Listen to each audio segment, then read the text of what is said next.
That morning, a woman stood at Frank Grayson's door.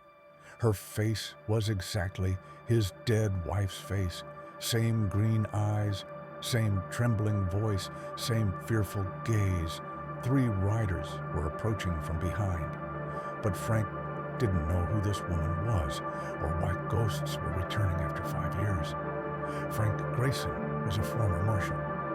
5 years ago, his wife Sarah and son Tom were murdered.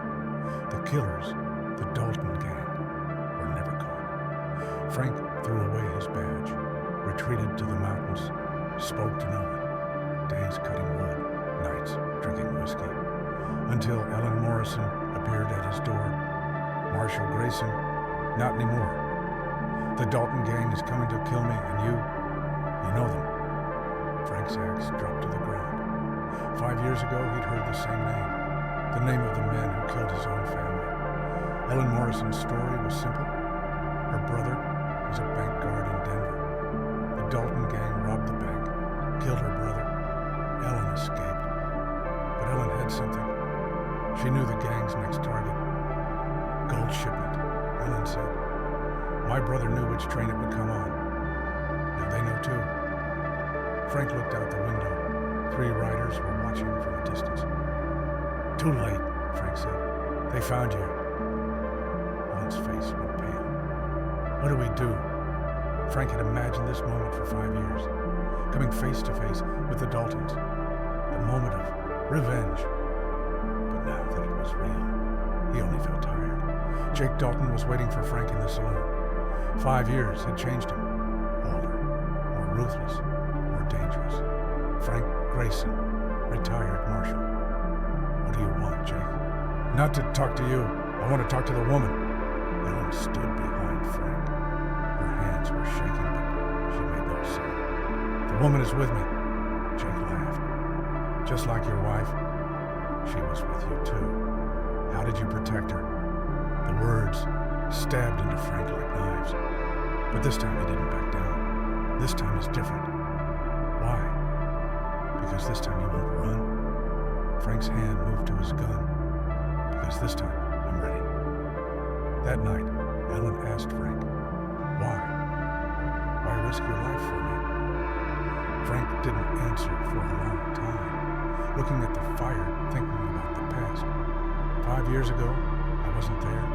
Sarah and Tom died alone. That's not your fault, isn't it? A marshal's job is to protect. I couldn't protect them. Ellen sat beside Frank. Maybe this time you can. Frank looked at her. Ellen wasn't sad. She was stronger, more determined, braver. Maybe, Frank said. Maybe this time I'll be enough. Next day, at noon, Main Street. Frank and Jake face to face. For 5 years, Frank had imagined this moment, getting revenge, delivering justice, settling scores. But now that it was real, he just wanted to finish it. Last chance, Frank. Walk away. I can't. Why? For that woman? Frank felt his gun's grip. Only for myself. The draw lasted 1 second. Frank's hand was calm, determined, ready, for the first time in years. When Jake hit the ground, Frank didn't feel victory. He just felt it was over. Ellen ran to him. Are you hurt? Frank holstered his weapon. Number, I don't get hurt anymore. Frank put his badge back on. This time, for a different reason. Not for revenge, but to protect.